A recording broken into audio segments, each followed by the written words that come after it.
सिया करण की तरफ घूमी और धीरे से बोली, मुझे आपसे कोई बात करनी है। करण के चेहरे पर शरारती मुस्कुराहट आ गई। उसकी वो शरारती मुस्कुराहट देखकर सिया की नजरें तिरछी हो चुकी थी और अगले ही पल करण ने उसका शक यकीन में बदल दिया जब वो बोला, जो बात करनी है हो जाएगी वो बात, लेकिन उससे पहले मुझे एक लिप किस चाहिए, वो भी मीठी मीठी। बोलते उसने अपने होठों पर जीभ घुमाई। करण की बात सुनकर सिया की आंखें बड़ी हो गईं। वो जानती थी कि करण ऐसा ही कुछ बोलेगा। उसने मुंह बनाया और बोली, जाइए, मुझे अब कोई बात नहीं करनी आपसे। बोलकर वो एक बार फिर से वहां से जाने लगी, लेकिन करण ने एक बार फिर से उसका हाथ पकड़कर उसे अपनी तरफ खींच लिया था और इस बार उसने अपने हाथ उसकी कमर के इर्द गिर्द भी लपेट दिए। सिया और भी ज्यादा मुंह बनाने लगी। करण उसे देखते हुए बोला, वैसे मुझे समझ नहीं आता, खूबसूरत लड़कियां गुस्से में और भी ज्यादा खूबसूरत क्यों लगने लगती हैं। सिया ने तिरछी नजरों से उसे देखा और बोली, जाइए उन खूबसूरत लड़कियों से ही पूछिए, मुझे क्या पता। करण मुस्कुराते हुए उसके बिल्कुल करीब अपना चेहरा लेकर गया और अपनी गर्म सांसें उसकी गर्दन पर छोड़ते हुए बोला, मैं और लड़कियों से क्यों पूछूं, मेरे लिए तो दुनिया की सबसे खूबसूरत लड़की मेरी बाहों में खड़ी है, मुझे तो बस उसे जानना है। सिया का चेहरा शर्म से लाल हो रहा था।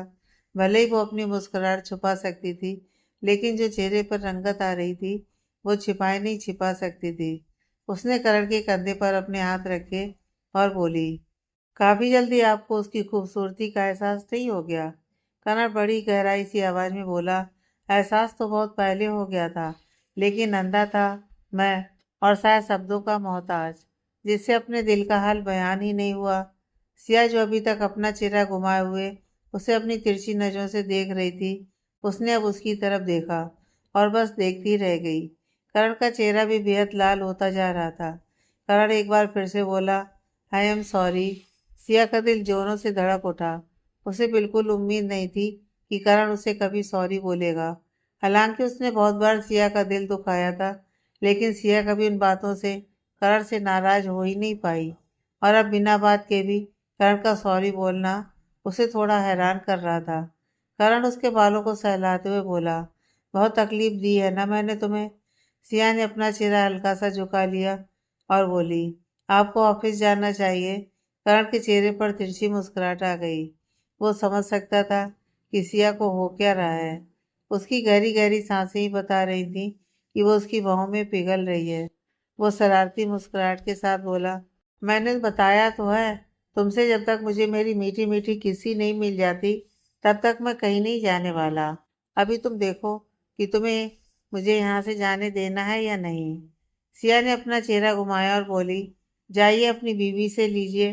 करण को हंसी आ रही थी। सिया का यह जलता हुआ दिल उसे न जाने क्यों ठंडक दे रहा था। वो सिया की कमर को और ज्यादा दबाते हुए अपने करीब करके बोला, बीवी से ही तो मांग रहा हूँ।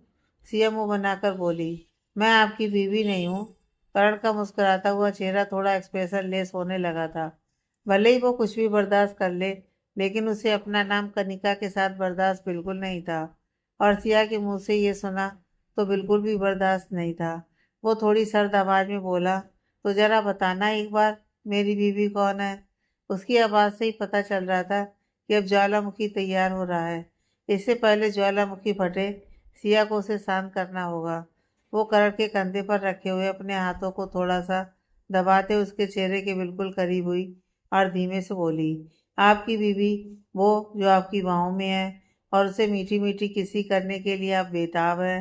करण के चेहरे पर एक बार फिर से मुस्कुराहट आ गई, लेकिन वो कुछ कहता उससे पहले ही सिया ने एक झटके से उसे थोड़ा सा धक्का दिया और उससे अलग होकर बोली, लेकिन वो मीठी मीठी किसी आपको नहीं मिलेगी।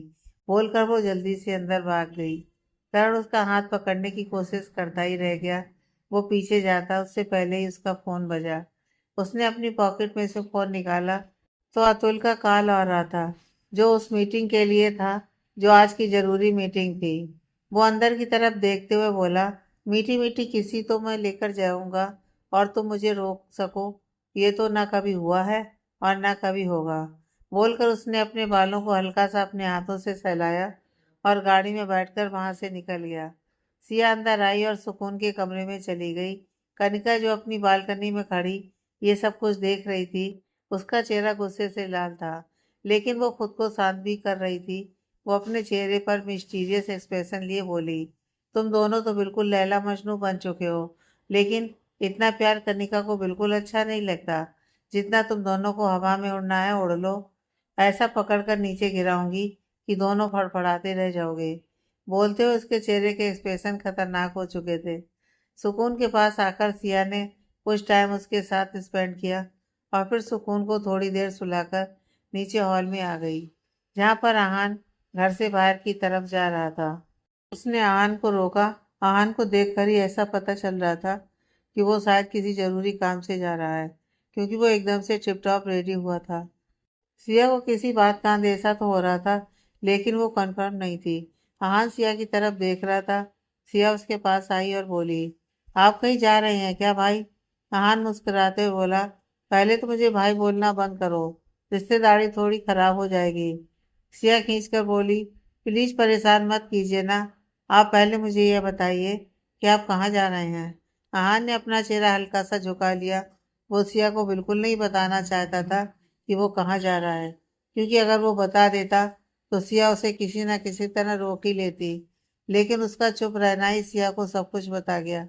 सिया ने उसका हाथ अपने हाथों में लिया और बोली, अभी तुम्हारी तबीयत ठीक नहीं है आहान, प्लीज कुछ दिन रुक जाओ। आहान ने उसके हाथ पर अपना हाथ रखा और बोला, नहीं, पिछले 2 साल से इंतजार कर रहा हूँ इस दिन का, अब और नहीं। वो सवाल 2 साल पहले मैंने किए थे, जिनके जवाब नहीं मिले, लेकिन अब जवाब मैं खुद ही दूंगा। सिया एक बार फिर से बोली, प्लीज मत कीजिए ना ऐसा, अब सब ठीक है ना? आपके दिल में उसके लिए कुछ नहीं तो बस जाने दीजिए। आहान ने अपना हाथ सिया के हाथ से छुड़ाया और उसके गाल पर अपना हाथ रख दिया। सिया की आंखें नम हो गईं। आहान और सिया के बीच जो भी था वो बहुत पाक साफ था। उसके चेहरे के बिल्कुल करीब आकर आहान ने उसके माथे को चूमा और उसे देखते हुए बोला, वादा करता हूँ तुमसे कि अब कोई भी मुझे कमजोर नहीं कर सकता। बाकी के रिश्ते तो हमारे बाद में बने हैं, उससे पहले तुम मेरे लिए क्या हो तुम जानती हो। बस उसी रिश्ते से वादा करता हूँ कि आइंदा खुद को नुकसान तो बिल्कुल नहीं पहुंचाऊंगा। बोलते हुए उसकी आंखें बिल्कुल लाल थीं। सिया झट से उसके सीने से लग गई। आहान ने बड़े प्यार से उसकी पीठ को सहलाते हुए उसे खुद से अलग किया। कनिका जो अभी अभी अपने रूम से बाहर आई थी, उसने कुछ सुना नहीं, क्योंकि ऊपर तक आवाज जा ही नहीं रही थी। बस आहान को सिया के माथे को चूमते हुए देखा और सिया को उसके सीने से लगते हुए। इतने में ही उसकी आंखें बड़ी हो चुकी थी। एक बार फिर से आहान ने सिया के चेहरे को अपने हाथों में थाम लिया और बोला, जल्दी ही आ जाऊंगा मैं। बोलकर वो हल्का सा मुस्कुराया और वहां से चला गया। कनिका चेहरे पर सातिर मुस्कुराहट लिए बोली, तभी मैं कहूँ, करण और आहान दोनों इसके लिए इतने ज्यादा पजेसिव क्यों है? बंदी में कुछ तो बात है। करण के सामने करण की और आहान के सामने आहान की, ये तो मुझसे भी 2 कदम आगे निकली। मैंने तो घर से बाहर जाकर चक्कर चलाया, ये तो घर पर ही। बोलते बोलते उसके चेहरे पर वो सातिर मुस्कुराहट और भी ज्यादा लंबी हो गई। उसने अपने हाथों की उंगलियों को उलझाया और बोली, अब तो और भी ज्यादा मजा आएगा। बोलकर वो हंसने लगी। सानिया जी और कबीर जी से एक बार मिलकर सिया वापस से अपने कमरे में चली गई और कुछ देर सो गई। वहीं दूसरी तरफ मुंबई का एक अपार्टमेंट। डोरबेल बजी।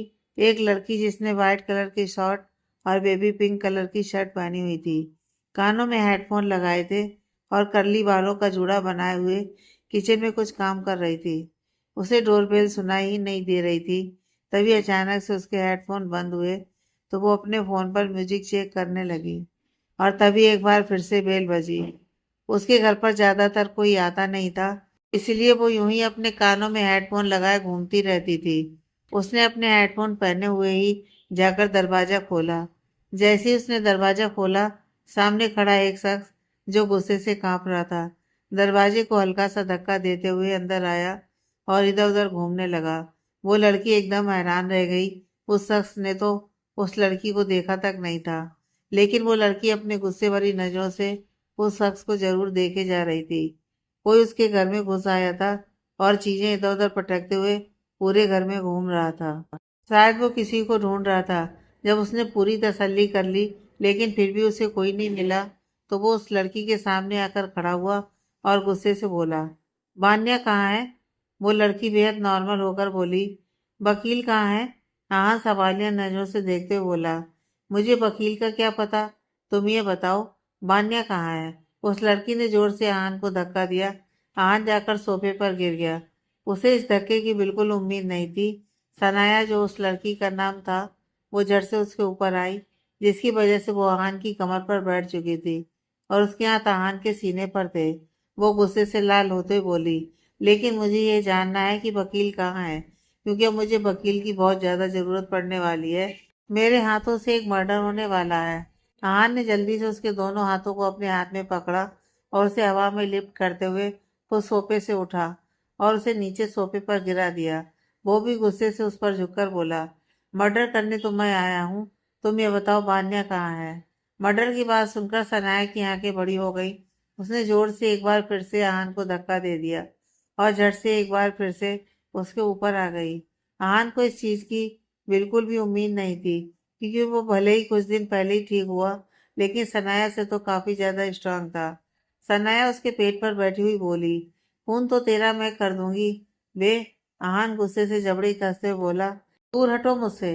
सनाया भी तुरंत से बोली, नहीं हटूंगी, और हटूं भी क्यों? क्योंकि तुम मेरा मर्डर कर दो। अब तो कुछ और होगा। बोलकर वो आहान के चेहरे पर झुक गई और उसके होठों को अपने होठों से कैप्चर करते हुए उसे किस करने लगी। आहान की आंखें बड़ी हो गईं। उसने झट से अपना चेहरा पीछे हटाना चाहा, लेकिन सनाया दिखती तो छुई हुई सी थी, लेकिन स्ट्रांग बहुत थी। उसने बहुत ही ज्यादा हार्ड तरीके से आहान के होठों को अपने होठों से कैप्चर कर रखा था और उसे डीप किस करने लगी थी। आहान ने शुरुआत में उससे अपने होठों को छुड़ाना चाहा, लेकिन कुछ ही देर में अचानक उसे भी न जाने क्या हुआ और वो भी उसके किस में खोने लगा। उसने भी सनाया के चेहरे को अपने हाथों में थाम लिया और उसे रिस्पांस देते हुए उस पर और भी ज्यादा हावी होने लगा। अब सनाया पीछे हटना चाह रही थी, लेकिन आहान उसे नहीं छोड़ रहा था। तभी दरवाजे पर कदमों की आहट हुई और आहान के हाथ थोड़े ढीले हो गए। सनाया सिचुएशन का फायदा उठाते हुए झट से पीछे हट गई। उसने पलटकर देखा तो दरवाजे पर सिक्योरिटी गार्ड थे। आहान ने भी दरवाजे की तरफ देखा। वहां पर सिक्योरिटी गार्ड को देखकर वो भी थोड़ा हैरान था। सनाया ने आहान को किस उसका ध्यान बांटने के लिए ही किया था।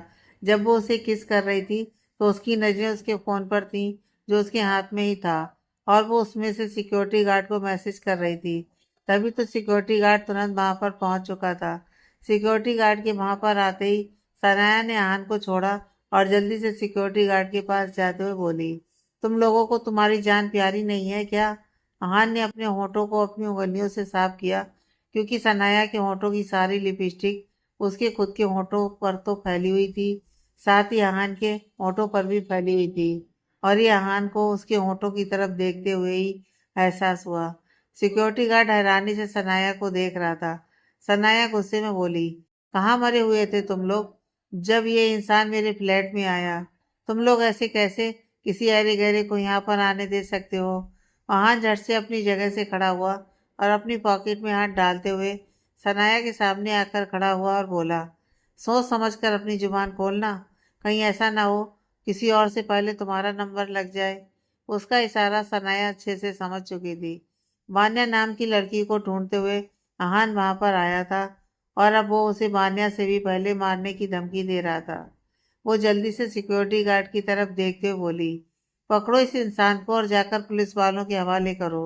जब अपने दम से वो इसका बम फोड़ेंगे तो इसको अकल आएगी।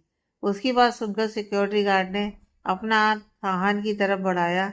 आहान तुरंत से बोला, सोच समझ कर हाथ लगाना मुझे, हड्डियां भी टूट जाएंगी और आवाज भी नहीं आएगी और हड्डियों का डॉक्टर फेल हो जाएगा। बोलते हुए उसका चेहरा गुस्से से भरा हुआ था। सनाया की आंखें बड़ी हो गई।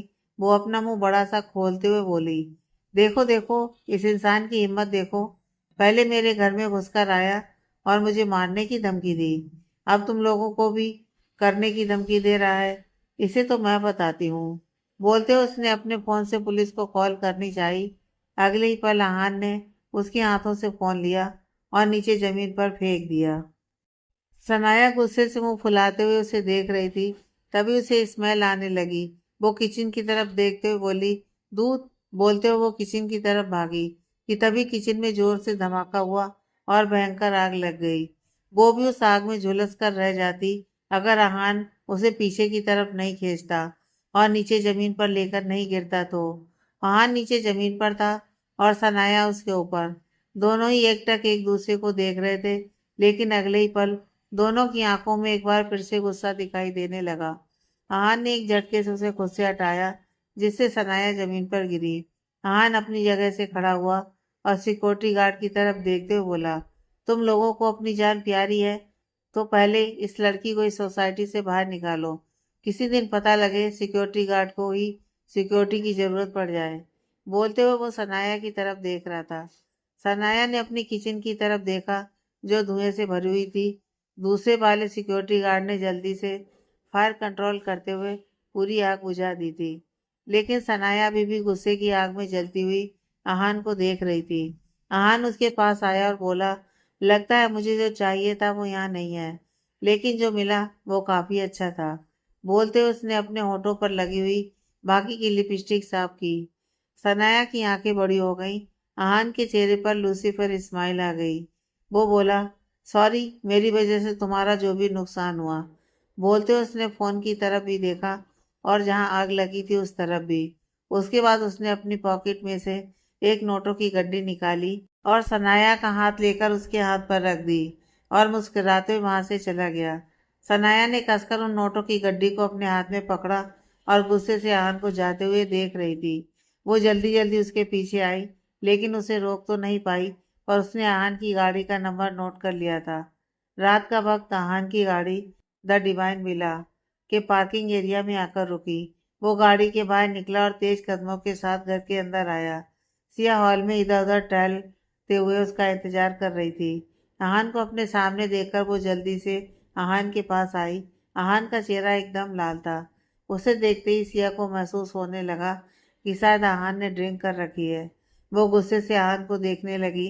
आहान मुस्कुराते हुए बोला, मैं जानता हूँ तुमसे कोई बात छिप नहीं सकती सिया, लेकिन प्लीज आज के लिए माफ कर दो।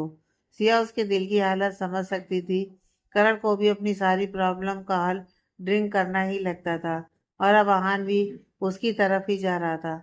उसने आहान के चेहरे को अपने हाथों में थामा और बोली, आखिरी बार, सिर्फ आखिरी बार माफ कर रही हूँ, इसके बाद कोई माफी नहीं होगी। बोलते हुए उसकी आंखों में नमी थी। आहान ने अपना चेहरा झुका लिया, लेकिन ड्रिंक के नशे में होने की वजह से उसका चेहरा थोड़ा सा और ज्यादा झुक गया। उसे एक अच्छी सी खुशबू आई, जो सिया के परफ्यूम की थी। वो उसकी गर्दन पर और ज्यादा झुककर उस परफ्यूम की स्मेल करने लगा। उसी वक्त कनिका ने जल्दी से अपना फोन निकाला और उन लोगों की तस्वीर क्लिक करने लगी। सिया ने आहान के चेहरे को अपने हाथों में थामा हुआ था और आहान का चेहरा पूरी तरह से उस पर झुका हुआ था। ऐसा लग रहा था जैसे वो उसकी गर्दन पर किस कर रहा हो और सिया भी उसका साथ दे रही हो। कनिका के चेहरे पर सातिन मुस्कुराहट आ गई। आहान सिया के ऊपर से हटा और बोला, इतना मस्त परफ्यूम किस लिए? ब्रो के लिए। सिया ने मुंह बनाया और उसके कंधे पर अपना हाथ मारकर बोली, चुप, बिल्कुल चुप। बोलकर वो उसका हाथ पकड़कर उसके रूम की तरफ लेकर जाने लगी। रूम में उसे बेड पर बिठाकर सिया किचन में आई और उसके लिए एक गिलास नींबू पानी बनाया। नींबू पानी लेकर वो आहान के कमरे में आई, लेकिन तब तक आहान बेड पर आराम से सो चुका था। सिया मुस्कुराई और बोली, प्यार बहुत खूबसूरत होता है, लेकिन जब यह खूबसूरती बर्बाद करती है तो इससे खतरनाक कुछ नहीं होता। बोलते हुए उसकी आंखों में नमी आ गई थी। वो हल्के से आहान के कमरे का दरवाजा बंद कर बाहर आ गई। कुछ देर बाद सिया ने सुकून को खाना खिलाया और उसे उसके कमरे में सुला दिया। कनिका को करण का इंतजार था, लेकिन 11 बज चुके थे और करण अभी तक नहीं आया था। सानिया जी और कबीर जी भी अपने कमरे में जा चुके थे और कनिका भी आराम से अपने बेड पर लेटी हुई थी। लेकिन सिया सुकून के कमरे की बालकनी में खड़ी करण की गाड़ी मेंशन के अंदर आने का ही इंतजार कर रही थी। जैसे ही करण की गाड़ी मेंशन के अंदर आई, उसके चेहरे पर मुस्कुराहट आ गई, लेकिन जल्दी उसने खुद को नॉर्मल किया। करण अंदर आया। अंदर बिल्कुल अंधेरा था, सिर्फ डिम लाइट जल रही थी। मुस्कुराते हुए वो सुकून के कमरे की तरफ बढ़ गई। दरवाजा खोलकर जब वो अंदर आया तो उसकी नज़र सामने बेड पर सोई हुई सिया और सुकून पर गई। उसके चेहरे की मुस्कुराहट और भी ज्यादा लंबी हो गई। उसने अपनी शर्ट उतारकर सोफे पर फेंकी और बाथरूम में चला गया।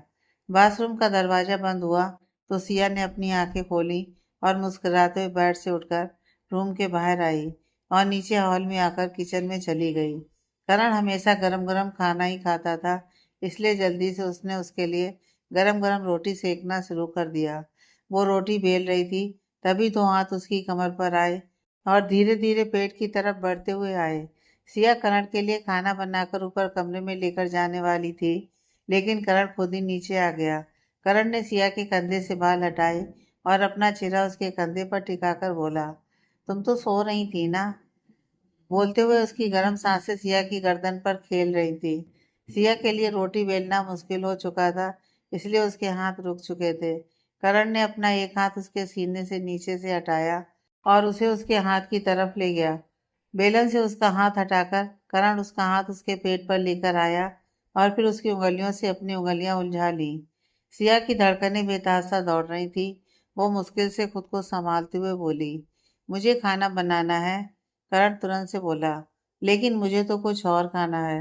उसका जवाब सुनकर सिया का चेहरा लाल होने लगा था। वो मुस्कुराते हुए बोली, लेकिन जो आप खाना चाहते हैं वो मैं आपको नहीं खाने दूंगी। मेरे पास आपके लिए सिर्फ खाना है। करण भी मुस्कुराते हुए बोला, ऐसे कैसे नहीं खाने दोगी? मेरा मन है तो मैं खाकर रहूंगा। सिया झट से उसकी तरफ पलट गई। अब उसकी कमर काउंटर पर लगी हुई थी और उसका चेहरा करण की तरफ था। करण ने अपने दोनों हाथ काउंटर पर रखे और उसके ऊपर झुक गया। सिया हल्का सा पीछे की तरफ होते हुए बोली, मेरी इजाजत के बिना आप मुझे कैसे खा सकते हैं? करण के चेहरे पर सवालिया एक्सप्रेशन आ गए। वो कुछ सोचने की एक्टिंग करते हुए बोला, लेकिन मैंने कब कहा कि मैं तुम्हें खाना चाहता हूँ? मेरा मन तो हलवा खाने का था। उसकी बात सुनकर सिया की आंखें बड़ी हो गईं। करण उसे पागल बना रहा था। वो अच्छी तरह से जानती है कि उसकी बातों का क्या मतलब था। उसने अपना नाक सिकोड़ा और बोली, तो जाइए अपनी बीवी को बोलिए आपके लिए हलवा बनाने को। वो तो ऊपर आराम से सो रही है। करण उस पर थोड़ा सा और झुका और बोला, मैं अपनी बीवी को ही बोल रहा हूँ। वो बात अलग है, आजकल मेरी बीवी कुछ नखरे दिखाने लगी है। उसकी बातें सुनते हुए सिया को हंसी आ रही थी। वो बड़ी मुश्किल से अपनी मुस्कुराहट छुपा रही थी। करण उसकी साइड से हटा और दूसरी तरफ जाकर कुछ ढूंढने लगा। सिया हैरानी से उसे देख रही थी। करण शायद कोई बर्तन ढूंढ रहा था। कुछ देर बाद वो एक पैन लेकर वापस गैस काउंटर के पास आया। सिया अपनी बड़ी बड़ी आंखों से उसे देखती रही। करण ने गैस ऑन किया और उस पैन को गैस पर रखकर उसमें डालने के लिए कुछ ढूंढ रहा था। इतने में ही पैन ने जलना शुरू कर दिया था। सिया ने जल्दी से गैस बंद किया और करण को देखते हुए बोली, हलवा बना रहे हैं आप? करण ने मुंह बनाया और दोबारा से गैस ऑन करने लगा। सिया को तो उसके मुंह बनाने पर हंसी आ रही थी। उसने फिर से गैस ऑफ किया और आकर गैस और करण के बीच खड़ी हो गई। करण एक्सप्रेशन लेस होकर बोला, दूर हटो, मुझे मेरे लिए हलवा बनाना है। मेरी बीवी के इतने ज़्यादा नखरे हैं कि मेरे लिए कुछ स्पेशल बना ही नहीं सकती। सिया ने पाउट बनाते हुए कहा, ओह सो सैड।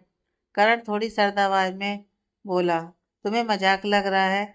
उसकी आवाज़ सर्द होते देख सिया ने जल्दी से गैस ऑन किया और बोली, इसमें नाराज होने वाली बात नहीं है, मैं सिर्फ मजाक कर रही थी। बोलते हुए उसकी नजरें गैस पर थीं। अब वो करण को नहीं देख रही थी। वहीं करण के चेहरे पर अब शरारती मुस्कुराहट तैर रही थी। वो चुपचाप काउंटर के साथ लगकर खड़ा रहा। सिया को ऐसा लग रहा था जैसे करण नाराज है। वो जल्दी से उसके लिए हलवा बनाने लगी। उसने घी गरम किया और फिर सूजी और चीनी वगैरह डालकर हलवा रेडी होने लगा। करण उसके बिल्कुल करीब हुआ और एक बार फिर से उसे अपनी बाहों में जकड़कर बोला, लिटिल कैट, मैं मजाक में भी अपना नाम किसी और के साथ नहीं सुन सकता। मैं जानता हूँ तुम सिर्फ मुझे चिढ़ाने के लिए बोलती हो, लेकिन आई हेट हर। उसे खुद की बीवी कहना तो दूर, उसके बारे में सोच कर ही मुझे खुद पर गुस्सा आने लगता है कि मैं एक वक्त पर उससे प्यार। वो बोल ही रहा था कि सिया झट से उसकी तरफ घूमी और उसने अपना हाथ करण के होठों पर रख दिया। करण की गहरी सांसें ही बता रही थी कि वो कितना बेचैन सा हो रहा था। सिया झट से उसके सीने से लग गई और बोली, आई एम सॉरी, आइंदा मैं ऐसा मजाक कभी नहीं करूंगी। करण ने उसे अपनी बाहों में कसा और बोला, तुम बेशक से मेरी जान ले लो, लेकिन जान निकलने वाली बातें मत किया करो। सिया उससे अलग हुई और उसे देखते हुए बोली, जिस तरह से आप अपना नाम किसी और के साथ नहीं बर्दाश्त कर सकते, मैं खुद भी आपका नाम किसी और के साथ सोच भी नहीं सकती। आप भले मुझे अपनी पत्नी मानने से इनकार करते रहते थे, लेकिन मेरे लिए आप पहले भी मेरे पति थे और अब भी आपकी बीवी सिर्फ मैं हूँ। बोलते हुए सिया के चेहरे पर जो था वो बहुत खूबसूरत था। करण के चेहरे पर मुस्कुराहट आ गई, लेकिन वो बहुत कुछ सोच रहा था। उसने बहुत तकलीफ दी थी सिया को। सच ही था, सिया हमेशा इस रिश्ते को मानती रहती थी, उसे परेशान करती रहती थी और हमेशा कहती थी कि उन दोनों की शादी हुई है। लेकिन करण अपनी गलतफहमी के चलते कभी इस रिश्ते को अपना ही नहीं पाया। लेकिन अब वो सिया को बहुत प्यार देने वाला था। उसने सोचा था कि वो सिया को प्रपोज करेगा। भले ही उनके बीच सब कुछ हो गया, लेकिन कुछ तो था जो मिसिंग था। और अब वो सब करेगा जिससे सिया को खुशी मिले। उसके चेहरे की मुस्कुराहट बढ़ती जा रही थी। सिया उसे देखते हुए बोली, ख्वाबों में भी मेरे बारे में सोच रहे हैं क्या? करण होश में आया। वो मुस्कुराते हुए बोला, नहीं, हलवे के बारे में। हलवे का नाम सुनकर सिया झट से पलटने को हुई, क्योंकि हलवा जल सकता था। उसे हलवे को हिलाते रहना था, लेकिन करण ने उसे पलटने नहीं दिया और खुद बड़े वाले चमचे से हलवे को हिलाने लगा। उसका एक हाथ सिया की कमर पर था, जिससे सिया पलट नहीं पा रही थी। वो यूं ही हलवे को हिलाते हुए सिया के ऊपर झुका और बोला, वैसे मुझे हलवा नहीं, तुम्हें खाना था। उसकी बात सुनकर सिया के चेहरे पर मुस्कुराहट आ गई, लेकिन वो कुछ बोलती उससे पहले ही करण ने उसके होंठों पर अपने होंठ रख दिए और उसे किस करने लगा। सिया की आंखें बड़ी हो गईं। एक तरफ हलवा हिला रहा था और दूसरी तरफ उसके होंठ सिया के होंठों पर चल रहे थे। सिया भी अपने हाथ उसके सीने पर रखकर उसे रिस्पॉन्स दे रही थी। कुछ देर बाद सिया की सांसें गहरी होने लगी, लेकिन करण ने उसे तब भी नहीं छोड़ा। वो आज पूरी तरह से सिया को परेशान कर रहा था। सिया भी उसे किस करती रही, लेकिन जब उसकी सांसें उखड़ने ही लगी तो उसने एक झटके से करण के होंठों से खुद के होंठों को अलग किया और उसे गुस्से से देखते हुए बोली, मेरा दम घुट जाएगा।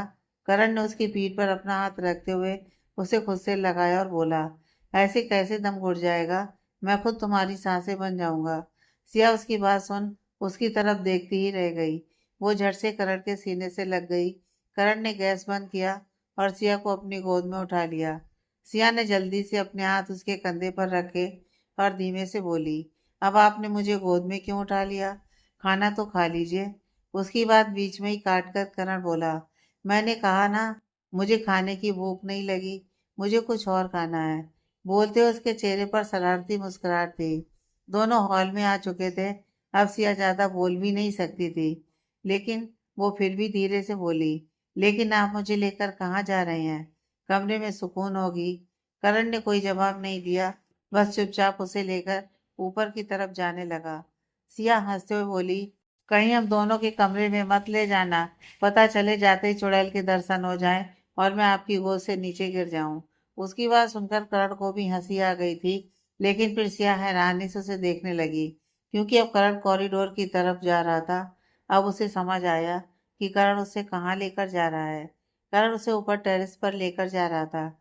सिया ने अपनी दोनों बाहें पूरी तरह से उसकी गर्दन पर लपेट दी। आज तक वो घर के टेरेस पर नहीं आई थी। टेरेस पर उसकी सांसें बढ़ने लगी। वहां पर बिल्कुल अंधेरा था। करण उसे अंदाजे से ही लेकर आगे बढ़ रहा था, लेकिन एक जगह वो रुका और उसने सिया को नीचे कर दिया। सिया ने जल्दी से अपनी बाहों को और भी ज्यादा कस दिया। उसे डर लग रहा था। करण धीमे से बोला, मुझ पर यकीन नहीं है क्या? उसके बोलते ही सिया ने अपनी बाहें उसकी गर्दन से हटा दी और नीचे हो गई। जैसे उसकी पीठ नीचे लगी, उसे महसूस हुआ कि वो एक झूले पर है, जो कि बहुत ज्यादा सॉफ्ट था, जैसे मैट्रेस हो। अगले ही पल वहां पर रोशनी बिखर गई। झूले के पास लाइट का स्विच था। सिया मुस्कुराते हुए करण को देखने लगी। उसने एक नज़र पूरे टेरेस को देखा। टेरेस सच में बहुत ज्यादा खूबसूरत था। करण झूले पर उसके साथ बैठा और बोला, अब तुम्हारे साथ सोना है तो जगह तो ढूंढनी पड़ेगी ना। बोलते हुए उसने अपना सर सिया की गोद में रख दिया था। सिया मुस्कुराई और उसके बालों को सहलाते हुए बोली, क्यों, मेरे बिना नींद नहीं आएगी क्या? करण ने पलटते हुए उसके पेट से अपना सर लगाया और बोला, सुकून तो सिर्फ तुम्हारे पास है ना? सिया की धड़कन बढ़ चुकी थी। करण ने अपनी बाहें उसके इर्द गिर्द लपेट दी। सिया यूं ही उसके बालों को सहलाती रही। कुछ ही देर में करण गहरी नींद में सो चुका था। आज उसने बिल्कुल भी ड्रिंक नहीं की थी, लेकिन फिर भी वो सुकून की नींद सो रहा था। उसे देखते हुए सिया के चेहरे पर मुस्कुराहट थी। उसने भी अपना सिर पीछे की तरफ लगाया और अपनी आंखें बंद कर लीं। आज वो भी सुकून की नींद सो रही थी। सुबह के 6 बजे सिया की आंखें खोली। ठंडी ठंडी हवा चल रही थी और वो दोनों पूरे झूले पर एक दूसरे की बाहों में सिमटे हुए सो रहे थे। मुस्कुराते हुए उसने करण के माथे पर अपने होंठ रख दिए और बड़े ही प्यार से बोली, good morning cute Lucifer. Cute Lucifer सुनकर करण ने अपनी आंखें खोली। वो अपने होठों को हल्का सा अपने दांतों में दबाकर बोला, क्यूट लूसीफर को ज्यादा मत परेशान करो, वरना यह सच में लूसीफर बन जाएगा और सुबह सुबह तुम इस लूसीफर को बर्दाश्त नहीं कर पाओगी। बोलते हुए उसने अपनी आई बिंग की। सिया मुस्कुराई और बोली, कल रात तो आप बहुत शांति से सो गए। अगर लूसीफर बनना ही था तो कल रात बनते। करण मुस्कुराते हुए बोला, तुम्हारे इस सवाल का जवाब तुम्हें बहुत जल्द मिलेगा। बोलते हुए वो झूले से खड़ा हो गया। सिया भी उसके पीछे पीछे ही खड़ी हुई। दोनों मुस्कुराते हुए टेरेस से नीचे की तरफ जाने लगे। तभी उसकी नज़र नीचे आहान पर गई, जो बाहर की तरफ जा रहा था, और तभी दरवाज़ा नॉक हुआ। आहान ने दरवाज़ा खोला, क्योंकि इतनी सुबह सुबह तो सर्वेंट भी वहां पर मौजूद नहीं थे। जैसे ही उसने दरवाज़ा खोला, एक सूटकेस अंदर की तरफ आया, जो किसी ने आराम से नहीं बल्कि फेंकते हुए अंदर किया था। सिया और करण दोनों ही हैरानी से नीचे की तरफ देखने लगे और सीढ़ियों की तरफ बढ़ गए। आहान की भी आंखें बड़ी हो गईं। वो गुस्से से बोला, तुम? सनाया ने अपनी आंखों से गॉगल्स उतारे और अंदर आते हुए बोली, हाँ मैं। बोलकर वो बिल्कुल अंदर आई और जाकर आराम से सोफे पर बैठ गई। आहान गुस्से से उसे देखते हुए उसके सामने आया। वहीं करण और सिया हैरानी से एक दूसरे को देखने लगे। आहान गुस्से से सनाया को देखते हुए बोला, तुम्हारी हिम्मत भी कैसे हुई मेरे घर तक आने की? उठो यहाँ से और दफा हो जाओ, इससे पहले कि मैं सच में तुम्हारा मर्डर कर दूं। आहान की बात सुनकर सिया और करण को इतना तो कंफर्म हो चुका था कि आहान सनाया को जानता है, और दोनों जिस तरह से एक दूसरे को देख रहे थे, साफ साफ पता चल रहा था कि दोनों के बीच युद्ध चल रहा है। करण ने अपनी बहुएं उचकाते हुए सिया से इशारों में पूछा, क्योंकि आहान की गर्लफ्रेंड के बारे में वो ही जानती थी। लेकिन सिया ने झट से अपना सर नामे हिला दिया। सनाया को तो आज तक उसने आहान के साथ देखा भी नहीं था, और ऐसी कोई भी लड़की नहीं थी जो आहान की जिंदगी में हो और उसे सिया ना जानती हो। सनाया ने आहान की बात सुनी, लेकिन कोई रिएक्शन नहीं दिया। वो यूं ही चुपचाप सोफे पर आराम से बैठी रही। उसकी नज़र करण और सिया पर गई। वो मुस्कुराते हुए बोली, सॉरी, आपके घर बिना बुलाए मेहमान की तरह आ गई, लेकिन क्या करूं, ये कुछ लोगों की मेहरबानी है जो मेरे साथ साथ आप लोगों को भी सहनी पड़ेगी। उसकी बात सुनते हुए आहान ने पलटकर पीछे की तरफ देखा। करण और सिया को इतनी सुबह सुबह वहां पर देखकर वो हैरान हुआ, लेकिन फिर वापस से उसने सनाया की तरफ देखा और बोला, तुम खुद यहाँ से उठ रही हो या मैं गार्ड्स को अंदर बुलाकर तुम्हें धक्के मारकर बाहर निकलवाऊं? बोलते हुए उसने उसके सूटकेस को उठाया और वापस दरवाजे की तरफ पटक दिया। सनाया गुस्से से अपनी जगह से खड़ी हुई और आहान की तरफ देखते हुए बोली, तुम्हारी तो। सिया जल्दी से उन दोनों के बीच आई और बोली, रिलैक्स रिलैक्स रिलैक्स प्लीज, तुम दोनों लड़ना बंद करो। आहान और सनाया अभी भी गुस्से से दोनों एक दूसरे को घूर रहे थे। सिया ने सनाया की तरफ देखा और बोली, पहले तुम मुझे ये बताओ, तुम हो कौन? और यहाँ उसकी बात बीच में ही काटकर सनाया बोली, मेरा नाम सनाया है और मैं ड्रीम अपार्टमेंट में अपनी ख्वाबों की दुनिया में आराम से रहती थी। लेकिन कल का दिन मेरे लिए किसी बुरी सपने से कम नहीं था, जब ये इंसान मेरे फ्लैट में आया और मुझे जबरदस्ती किस की। सनाया की बात सुनकर सिया और करण दोनों की आंखें बड़ी हो गईं। आहान गुस्से से चिल्लाया, यू जस्ट शट अप। वो किस मैंने नहीं, तुमने की थी। सनाया बैंक से बोली, ओह सीरियसली? अपने होठों को मैं अकेली ही चूम रही थी और तुम तो वहां पर पकौड़े तल रहे थे, तो कैसे बने थे पकौड़े? मीठा कम तो नहीं था? करण सिया की तरफ देखने लगा, जो अपना चेहरा झुकाए अपनी हंसी को रोक रही थी। सनाया सिया की तरफ देखते हुए बोली, आप हंस रही हैं? आपको पता है उस किस की वजह से मुझे क्या कुछ बर्दाश्त करना पड़ा? पहले तो उस फ्लैट में आग लग गई और उसके बाद उसके ऑनर को भी आग लग गई। उस किस की वजह से उसने मुझे बुरा भला कहा और उस फ्लैट से निकाल दिया। पूरे 50,000 मैंने एडवांस में दिए थे, लेकिन उसने मुझे एक फूटी कौड़ी वापस नहीं दी। ऐसे में मैं अकेले नुकसान क्यों भरूं?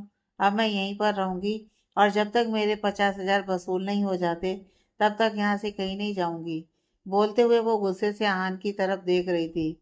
आहान ने उसका हाथ पकड़ा और दांत पीसते हुए बोला, सोचना भी मत कि तुम यहाँ पर रहोगी। ये मेरा घर है, कोई जू नहीं जो यहाँ पर तुम जैसी बंदरिया रहेगी। बोलते हुए उसने उसे खींचना शुरू कर दिया और दरवाजे तक लेकर जाने लगा। सिया ने करण की तरफ देखा। करण ने अपने कंधे उचका दिए। मतलब वो इस मामले में कुछ भी नहीं बोलने वाला था। अब सब कुछ सिया को ही देखना था। सिया जल्दी से आहान और सनाया के पास आई और आहान का हाथ पकड़कर उसे रोकते हुए बोली, ये तुम क्या कर रहे हो? ऐसे किसी को कोई घर से निकालता है क्या? आहान कुछ कहता उससे पहले ही सनाया बोली, हाँ निकालते हैं ना, जो इस जैसे डफर लोग होते हैं वो ऐसा ही करते हैं। लेकिन आप मुझे थोड़ी अक्लमंद लगती है।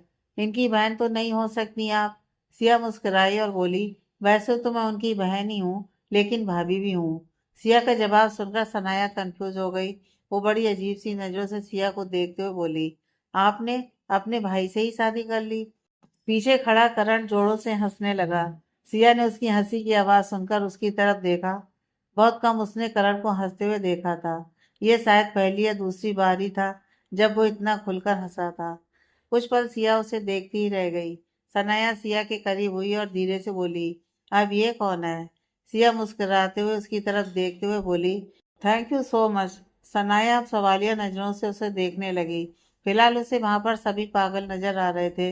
वो अपने सूटकेस की तरफ देखते हुए बोली, मुझे लगता है शायद मुझे यहाँ से चले ही जाना चाहिए। सिया ने उसका हाथ पकड़ा और उसे रोकते हुए बोली, मैंने तुम्हें थैंक यू इसलिए कहा क्योंकि तुमने वो किया जो कोई भी नहीं कर पाता।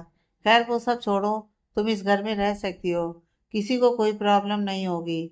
आहान कुछ बोलने को हुआ, लेकिन सिया ने अपनी पलकें झपकाई और बोली, मैं तुमसे इस बारे में बाद में बात करूंगी।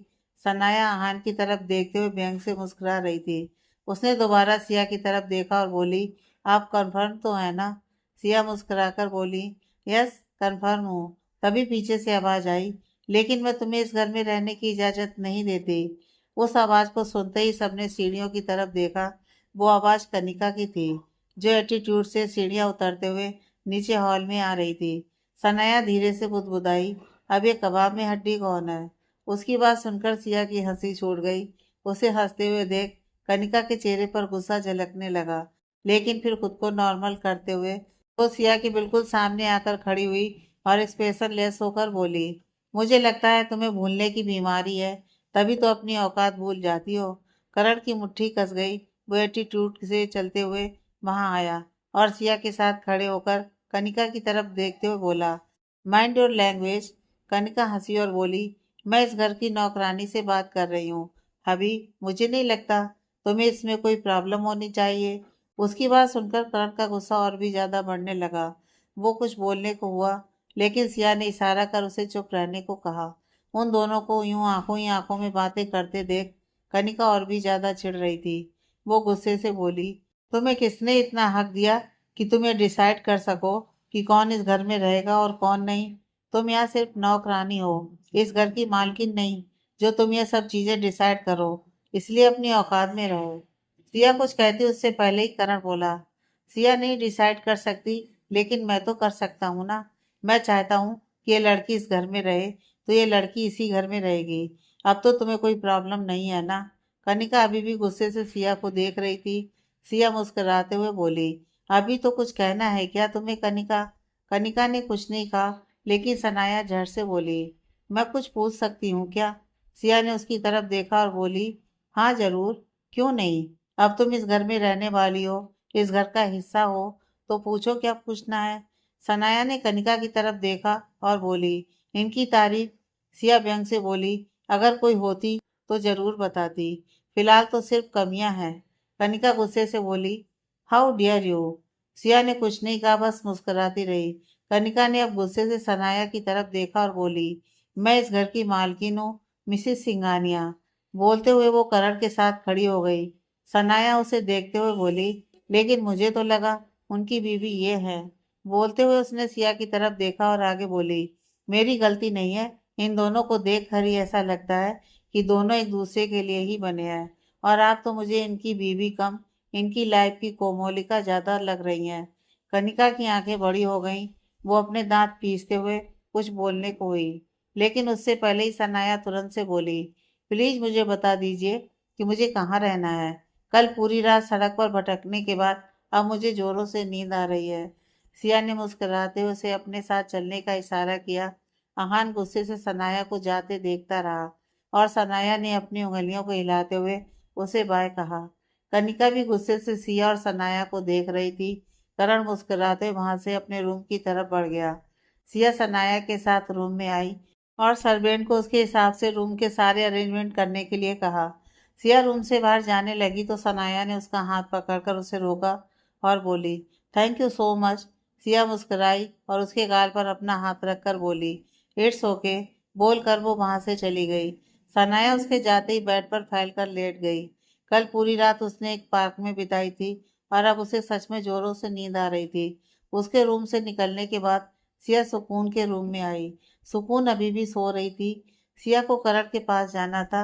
उसे आहान और सनाया के बारे में बात करनी थी, लेकिन उस कमरे में कनिका होगी यह सोचकर उसका वहां से जाने का मन भी नहीं कर रहा था। उसने सुकून के लिए दूध मंगवाया और उसे उठाया। कुछ ही देर में सिया और सुकून दोनों तैयार होकर नीचे हॉल में आए। सानिया जी और कबीर जी भी उठ चुके थे। सिया ने उन दोनों को सनाया के बारे में सब बता दिया। उन दोनों को भी सनाया के उनके साथ रहने में कोई प्रॉब्लम नहीं थी। जब वो कनिका को घर में बर्दाश्त कर सकते थे तो सनाया के बारे में सुनकर तो उन्हें फिर भी अच्छा लग रहा था। वहीं सिया आहान और सनाया के बारे में सोच रही थी। कुछ सोचते हुए उसके चेहरे पर मुस्कुराहट तैर रही थी। वो किचन की तरफ जाने लगी, तभी उसके फोन पर वाइब्रेशन हुई। शायद कोई मैसेज था। उसने अपना फोन अनलॉक किया तो उस पर करण का मैसेज था। मैसेज पढ़कर उसके चेहरे पर सवालिया एक्सप्रेशन आ गए। पर करण और अपने रूम की तरफ देखा और फिर मुस्कुराते हुए सीढ़ियों की तरफ बढ़ गई। वो रूम में आई तो उसकी नज़र मिरर के सामने खड़े करण पर गई, जिसने फिलहाल सिर्फ पैंट पहनी हुई थी। ऊपर से वो शर्टलेस था। सिया के वहां आते ही करण को पता चल चुका था कि वो वहां आई है। वो उसकी तरफ घूमा और मुस्कुराते उसे देखने लगा। सिया ने कमरे में इधर उधर नजरें दौड़ाई। कनिका को वहां ना देखकर वो थोड़ा चौंक गई और फिर वो भी मुस्कुराते हुए अंदर आई। करण भी उसके करीब बढ़ रहा था। सिया उसे देखते हुए बोली, बताइए आपने मुझे यहाँ क्यों बुलाया है। करण मुस्कुराकर बोला, अगर पति को कोई जरूरत होगी तो वो अपनी बीवी को ही बुलाएगा ना। सिया सवालिया नजरों से उसे देख रही थी। एक तो करण को शर्टलेस देखकर ही उसका गला सूख रहा था। करण उसके करीब आया और उसे कमर से थामकर अपने करीब खींचते हुए बोला, क्या हुआ, तुम्हारे चेहरे पर यह पसीना क्यों आ रहा है। सिया हैरानी से अपने माथे पर अपना हाथ लगाते हुए बोली, कहाँ। लेकिन जैसे ही उसने अपना माथा छुआ उसे भी अपना पसीना महसूस हुआ, लेकिन खुद को नॉर्मल दिखाते हुए वो बोली, शायद मुझे गर्मी लग रही है। करण सवालिया एक्सप्रेशन के साथ बोला, एसी में भी गर्मी। सिया तुरंत से बोली, क्यों, ऐसा कहीं पर लिखा है क्या कि एसी चल रही हो तो गर्मी नहीं लग सकती। बोलकर वो करण से दूर हटने लगी, लेकिन करण ने उसे फिर से अपने करीब खींचकर अपने सीने से लगाया और बोला, नहीं ऐसा कहीं लिखा तो नहीं, लेकिन मैंने ये जरूर सुना है कि बीवियां जब अपने पति के करीब आती हैं तो उन्हें गर्मी लगने लग जाती है और वो चाहती हैं कि उनकी ये गर्मी उनके पति दूर करें। सिया मुस्कुराई और बोली, ऐसी ठरकी बीवी आपकी नहीं है। करण उसकी गर्दन पर झुककर बोला, लेकिन तुम्हारा पति पूरा ठरकी है और अब उसकी सारी ठड़क तुम पर ही निकलने वाली है। बोलते हुए वो उस पर और भी ज्यादा झुक रहा था। सिया ने उसके कंधे पर अपने हाथ रखे और उसे खुद से दूर करते हुए बोली, अगर वो मिस कोमोलिका आ गई तो आपकी सारी ठड़क निकल जाएगी, इसलिए खुद पर कंट्रोल रखिए। करण ने गुस्से से उसे देखा और बोला, सारा मूड खराब कर देती हो तुम। सिया हंसी और बोली, ठीक है कीजिए जो करना है। बोलते उसने अपनी गर्दन हल्की सी ऊपर उठा ली और अपनी आंखें बंद कर ली। करण उसकी गर्दन की तरफ देखते हुए बोला, पक्का कर लूं जो करना है। सिया बिना कुछ सोचे ही बोली, हाँ कीजिए जो करना है। उसे लगा करण सिर्फ उसे किसी करेगा, लेकिन करण के इरादे तो कुछ और ही थे। वो उसकी गर्दन पर झुका और अपने होंठ हल्के से उसकी गर्दन पर रखे। सिया मुस्कुराई, लेकिन अगले ही पल करण ने अपने होठों को कस दिया और उसे बहुत ज्यादा हार्ड चूमने लगा। सिया की स्किन उसके होठों में थी और करण ने लगातार उसे चूमना शुरू कर दिया था। वो उसे बहुत ज्यादा हार्ड लव बाइट दे रहा था। सिया की आंखें बड़ी हो गईं और वो तुरंत से पीछे हटने लगी, लेकिन करण ने उसे अपनी बाहों में कस लिया था। सिया कांपने लगी और दर्द से उसकी सिसकियां निकलने लगी। लेकिन करण ने उसे नहीं छोड़ा। वो यूं ही लगातार उसे किस करता रहा और जब तक उसकी गर्दन पर पूरा लाल नीला सा निशान नहीं हो गया तब तक उसने उसे नहीं छोड़ा। जब एक झटके से करण उसकी गर्दन से अलग हुआ तो सिया ने गुस्से से उसे देखा और अपनी गर्दन पर छूकर देखा। एक बार फिर से उसकी आह निकल गई। वो करण को घूरते हुए बोली, आप ठरकी नहीं जंगली पति हैं। मैं किसी दिन आपको जंगल में छोड़ आऊंगी। करण हंसा और बोला, तुम्हें क्या लगता है फिर मैं जंगल में अकेला जाऊंगा? इस शेरनी को अपने साथ लेकर जाऊंगा, क्योंकि शेरनी के बिना शेर का क्या काम। बोलते हुए उसने सिया की गर्दन पर अपनी दोनों बाहें टिका दी। सिया एक बार फिर से दर्द से करा उठी, लेकिन इस दर्द में भी कहीं ना कहीं सुकून भी था। वो गुस्से से उसे देखते हुए बोली, शेर जी, इससे पहले कि जंगली बिल्ली यहाँ पर आए आप मुझे बताइए, आपने मुझे यहाँ क्यों बुलाया? करण मुंह बनाकर बोला, रोमांस की दुश्मन। बोलते हुए वो टेबल की तरफ आया और वहां पर रखी हुई शर्ट उठाकर बोला, क्योंकि मेरी शर्ट का बटन। बोलते हुए उसने खुद से शर्ट के ऊपर कॉलर से नीचे वाला बटन तोड़ दिया। सिया उसकी तरफ देखती ही रह गई। वो तेज कदमों के साथ करण के पास आई और बोली, लेकिन अभी अभी आपने मेरे सामने इस शर्ट का बटन तोड़ा है। करण एटीट्यूड से बोला, हाँ तोड़ा है तो क्या, अब तुम्हें लगाने के लिए कह रहा हूँ तो लगा कर दो। सिया ने मुंह बनाया और बोली, ठीक है। बोलते हुए वो ड्रॉर की तरफ गई और वहां से एक छोटा सा बॉक्स लेकर आई जिसमें सुई धागा था।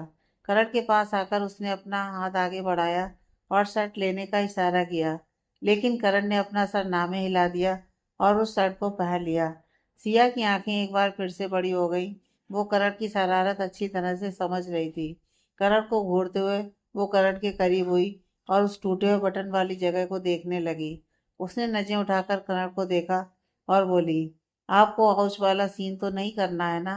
करण भी उसे अपनी गहरी नजरों से देखते हुए बोला, नहीं, वो तो बहुत पुराना हो गया। अब मुझे उसमें कुछ खास इंटरेस्ट नहीं। मुझे तो कुछ और करना है। बोलते हुए उसने अपना हाथ सिया की पीठ पर रख दिया। सिया अब सोचों में पड़ गई थी कि करण क्या करेगा। उसने बटन लिया और करण की शर्ट पर लगाने लगी।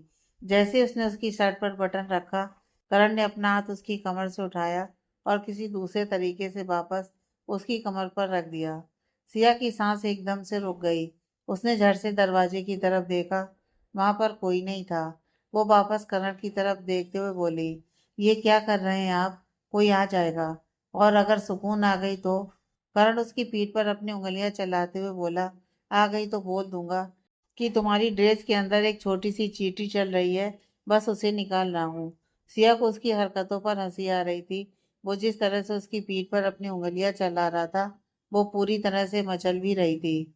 उसकी वो अंगड़ाइयां लेती हुई पीठ करण को और भी ज्यादा एक्सपायर कर रही थी सिया से छेड़खानी करने के लिए। सिया उसे घूरते हुए बोली, प्लीज ये बटन लगाने दीजिए ना, मैं डिस्टर्ब हो रही हूँ। करण अपनी उंगलियों को थोड़ा ऊपर लाते हुए बोला, तुम्हें डिस्टर्ब भी तो करना है। सिया ने कुछ नहीं कहा और चुपचाप बटन लगाने लगी, लेकिन जिस तरह से करण उसे परेशान कर रहा था वो कुछ भी नहीं कर पा रही थी। उसे सच में बहुत प्रॉब्लम हो रही थी, लेकिन करण मान ही नहीं रहा था। कभी उसकी उंगलियां गर्दन पर आ रही थी तो कभी पीठ पर जा रही थी और कभी कभी तो वहां जाती जहां पर महसूस कर सिया सिसकियां ही भरने लगती। उसने जैसे तैसे शर्ट पर बटन लगाई और एक राहत की सांस ली, लेकिन अब उसका मन करण को परेशान करने का था। करण अभी भी अपनी उंगलियों से उसे गुदगुदी कर रहा था। सिया ने करण को देखते हुए उसकी शर्ट को अपनी मुट्ठी में कसा और अचानक से उसकी गर्दन पर झुक गई। करण का एक हाथ एकदम से रुका और सिया की पीठ पर कस गया। वहीं सिया अपने होठों से अपना हर बदला ले रही थी। करण का हाथ सिया के सिर पर आ गया और बालों में उलझने लगा। उसका दूसरा हाथ सिया की कमर पर कस रहा था और सिया भी उतनी ज्यादा शिद्दत से उसकी गर्दन पर लबाइट दे रही थी जितनी शिद्दत से करण ने उसे दी थी। करण धीरे धीरे नॉर्मल हुआ और अपनी गर्दन पर झुकी हुई सिया को देखने लगा। उसने अब सिया की कमर को अपने दोनों हाथों से थामा और उसे हल्का सा लिफ्ट कर उसके पैरों को अपने पैरों पर रख लिया। सिया ने अभी भी उसकी गर्दन पर से अपने होठ नहीं हटाए थे। वो यूं ही उसे चूमती रही और करण उसे अपने कदमों पर लेकर चलता हुआ बेड तक लेकर आया और उसे खुद पर झुकाकर खुद बेड पर लेटने लगा। सिया ने अभी भी उसे नहीं छोड़ा और करण भी अपनी बाहों में उसे कसते हुए उसके होठों को खुद पर वो मीठा मीठा सा दर्द देते हुए महसूस करता रहा। तभी अचानक से कमरे में आवाज गूंजी, ये क्या हो रहा है? सिया झट से करण के ऊपर से हटी और दरवाजे की तरफ देखने लगी। सामने कनिका खड़ी थी, जो गुस्से से कांपते हुए सिया को देख रही थी। वो तेज कदमों के साथ बेड के पास आई। सिया और करण अपनी जगह से खड़े हो गए। कनिका गुस्से से कांपते हुए सिया को देखकर बोली, ये क्या कर रही थी तुम? सिया ने अपने कंधे उचकाए और बोली, मैं क्या बताऊं, अपने पति से पूछो। कनिका दांत पीसते हुए बोली, कितनी बेशरम लड़की हो ना तुम। सिया हैरानी से बोली, अच्छा ऐसा क्या? मुझे तो पता ही नहीं था। लेकिन तुम्हें भी मुझे खास शर्म नजर नहीं आ रही? तुमसे अपना पति संभाला नहीं जाता? तुम्हारे होते हुए तुम्हारा पति एक नौकरानी के साथ? तौबा तौबा। बोलते उसने अपने गालों को हाथ लगाया और व्यंग भरी मुस्कुराहट से कनिका को देखती रही। कनिका का गुस्सा हद से ज्यादा बढ़ने लगा। तभी उसकी नजर सिया की गर्दन पर गई और साथ ही साथ उसने करण की गर्दन पर भी देखा तो उसकी मुट्ठियां कस गईं। वो उन दोनों की तरफ देखते हुए बोली, तुम दोनों को क्या लगता है, यहाँ पर कोई मजाक चल रहा है? सिया कुछ कहती उससे पहले ही करण बोला, हमें लगता नहीं है, लेकिन अगर कोई अपना मजाक बनवाना चाहे तो हमें कोई ऐतराज भी नहीं है। बोलते हुए वो सिया के थोड़ा आगे हो गया था। कनिका अपने जबड़े कसते हुए बोली, भूलो मत, मैं सुकून को किसी भी वक्त तुमसे छीन सकती हूँ।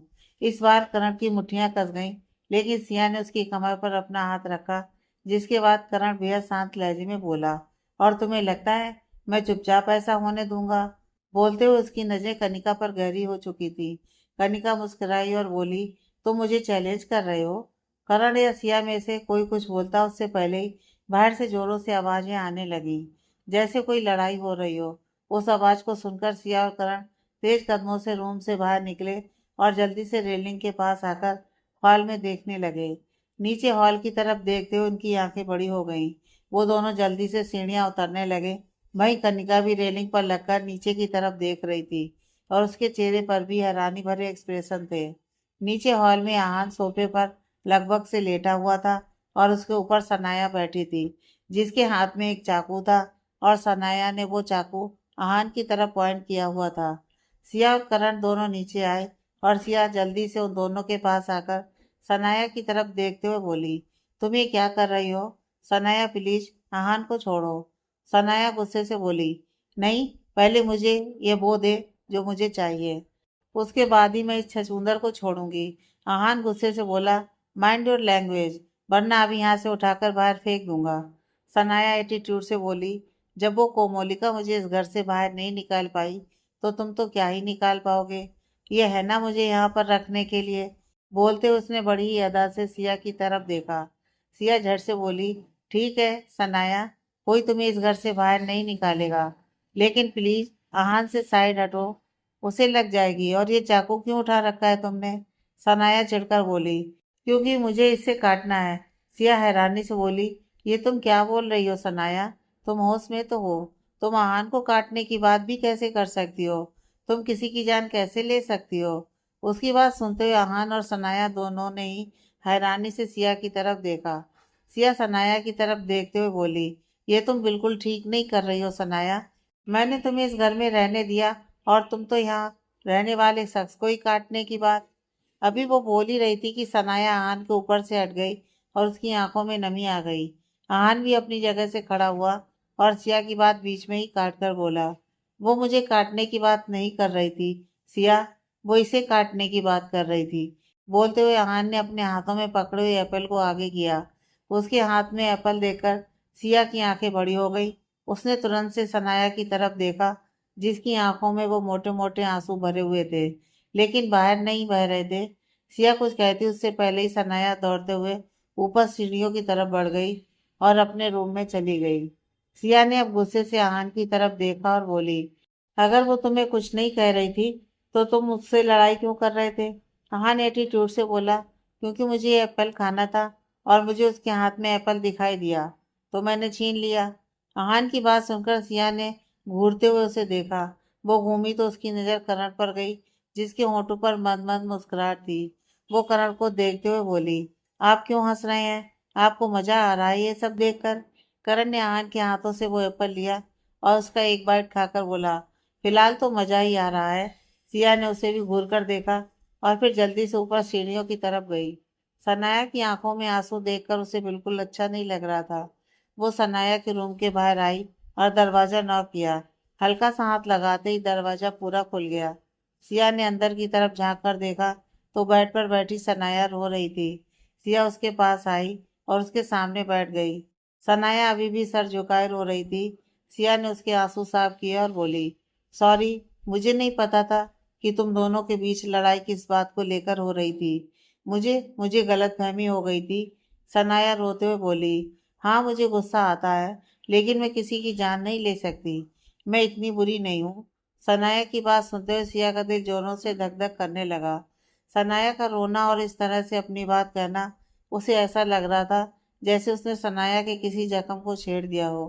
वो झट से सनाया के गले लग गई और बोली, प्लीज रोना बंद करो, आइंदा मैं कभी तुम्हें डांटूंगी नहीं। सनाया उससे अलग हुई और बोली, बेशक से तुम मुझे डांट लेना, मुझे डांट का बुरा नहीं लगता, लेकिन बस मुझ पर इतना यकीन करना कि मैं किसी की जान नहीं ले सकती। सिया मुस्कुराई और उसके चेहरे को अपने हाथों में थाम कर बोली, मुझे तुम पर पूरा यकीन है। बोलते हुए उसने सनाया के आंसू साफ किए। उसे सनाया में सच में एक छोटी सी बच्ची दिखाई दे रही थी। तभी सुकून भागती हुई कमरे में आई। वो सानिया जी और कबीर जी के साथ बाहर गई हुई थी। वो सनाया की तरफ देखते हुए बोली, क्या आप ही वो लड़की हो जिसे आहान चाचू ने किस किया था? उसकी बात सुनते हुए सनाया और सिया दोनों की आंखें बड़ी हो गईं। सिया ने जल्दी से उसे अपनी गोद में उठाया और बोली, ये आपसे किसने कहा? सुकून ने अपने माथे पर अपना हाथ रखा और बोली, ओफो सिया, तुम कब से इस घर में रहती हो और तुम्हें इतना भी नहीं पता क्या? इस घर में छोटी से छोटी बात भी हॉट टॉपिक बन जाती है और मुझ तक पहुंच ही जाती है। बोलते उसने बड़े ही एटीट्यूड से अपने बालों को पीछे किया। सनाया और सिया उसे देखते हुए हंस पड़ी। कुछ देर बाद सिया और सनाया सुकून के साथ नीचे हॉल एरिया में आई। ब्रेकफास्ट का वक्त तो कब का जा चुका था। अब लंच का वक्त हो चुका था। सभी डाइनिंग टेबल पर बैठे थे, सिर्फ एक कनिका को छोड़कर। वो शायद कुछ और ही प्लान करने में लगी हुई थी। डाइनिंग टेबल पर बैठे सनाया और आहान दोनों एक दूसरे को घूर कर देख रहे थे। आहान के चेहरे पर लूसीफर स्माइल थी। उसने फ्रूट बास्केट में से रखा हुआ एक एप्पल उठाया और सनाया को चिढ़ाते हुए खाने लगा। वहीं दूसरी तरफ सनाया ने भी अपने हाथ में चाकू उठा लिया और उस टेबल पर गोल गोल घुमाने लगी। सिया और करण दोनों मुस्कुराते हुए उन्हें देख रहे थे। तभी सानिया जी सिया की तरफ देखते हुए बोली, कल करवा चौथ का व्रत है। अगर तुम लोगों को शॉपिंग पर जाना है तो आज ही चले जाओ, वरना मुझे सारी तैयारी करनी होगी। करवा चौथ का व्रत सुनकर सिया का दिल जोरों से धक धक करने लगा। उसने करण की तरफ देखा। करण ने मुस्कुराते हुए अपनी आईब्रो ऊपर की तरफ उठाई और सिया की तरफ इशारा किया। सिया के चेहरे पर गुलाबी रंगत बिखर गई। सानिया जी उन दोनों की तरफ देख रही थी। वो कबीर जी की तरफ देखते हुए बोली, मैं तो यूं ही टेंशन ले रही थी, लगता है अब तो मुझे कुछ सोचने की जरूरत ही नहीं है। कल का करवा चौथ तो मैं धूमधाम से सेलिब्रेट कर पाऊंगी। मेरी सिया और करण का पहला करवा चौथ है। बोलते हुए उनके चेहरे पर रौनक दिखाई दे रही थी। वहीं दूसरी तरफ रेलिंग पर लगकर खड़ी कनिका ये सब देख रही थी। वो चेहरे पर सातिर मुस्कुराहट लिए बोली, करो करो, जो तैयारी तुम लोगों को करनी है करो, और उसके बाद मैं वो करूंगी जो तुम लोगों को हिलाकर रख देगा। सेलिब्रेट करना है ना तुम्हें, करो सेलिब्रेशन, लेकिन तुम्हारे सेलिब्रेशन की धज्जियां ना उड़ा दी तो मैं भी कनिका नहीं। बोलते हुए उसकी सातिर मुस्कुराहट और भी ज्यादा लंबी हो गई। आगे की कहानी नेक्स्ट पार्ट में।